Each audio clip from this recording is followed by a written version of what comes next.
Yeah, good morning, Saints. I was just thinking the other day about John 6, where Jesus fed the 5,000. There's a lot more to that story than just feeding a bunch of people.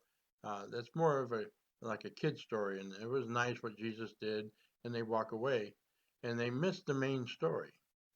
And as adults who want to understand that deeper layer, I think we need to take another look at it and see exactly what the purpose was. This is a story that's found in all four Gospels, the three synoptics and the Gospel of John. And it's interesting that in John, it makes a certain statement. John the Baptist had just been killed, and Jesus, who's his relative, had just lost a family member. And I think he's a little sad about it. So he wants to kind of get away and meditate and pray about it. And so he takes his disciples and goes across the Sea of Galilee because he'd been up in the Galilee area preaching.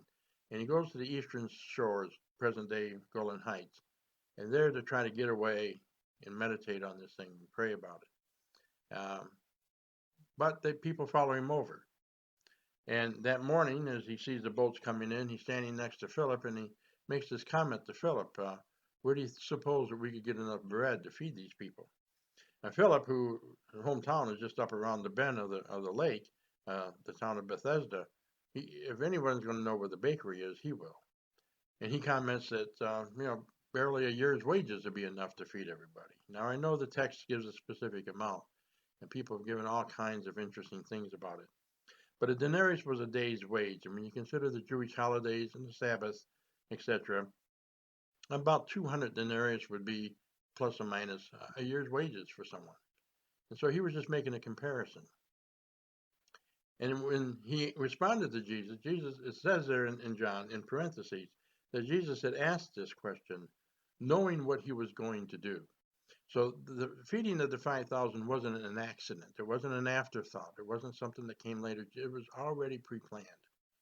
I find this interesting because when he did the 5,000 feeding, people perceived through this miraculous feeding that he was that prophet. Now that's a very important line, that prophet. They knew who he was by this feeding because back in Deuteronomy chapter 18, verse 15, as Moses is preparing the people to go into the promised land, he tells them that God is going to send them a prophet like unto me, he says. Now, he will raise him up from among the people, him you will listen to. And so this idea of that prophet was a redeemer deliverer like Moses, who would redeem them out of bondage and deliver them to the promised land. Jesus would be the ultimate redeemer deliverer, of course. And we see this comparison back in chapter 1 with John the Baptist is on the river baptizing, and the Jews from Jerusalem come to him and ask if he's the Christ. Before they even asked the question, he says, I'm not the Christ. They said, well, are you Elijah? He says, then they said, are you that prophet? And he said, no. Now, that prophet is not just the same thing as asking, are you Messiah? If it was, it'd be a redundant question. They already got an answer to that question. That prophet is something different. And this is the prophet who would be the redeemer deliverer, who would be the leader who would lead them out. And so with this miraculous feeding, Jesus must have known that they were going to react the way they did, because when they saw this miraculous feeding, many perceived he was that prophet and went to lay hands on him to make him king. And in so doing so, Jesus knew they were coming for him. He slips away into the hills and hides. Now I find this interesting since Jesus sets this up for them to respond just the way they would, and then when they do respond that way, he hides. So what's the message here? What is he trying to tell us? Unlike his parables, he has a nice story, but in there is that deeper layer that's only for the initiative, only for those who are willing to press in. And this is what we find the next day. There is a group of those willing to press in further, and they follow Jesus across the Sea of Galilee and meet him there in Capernaum.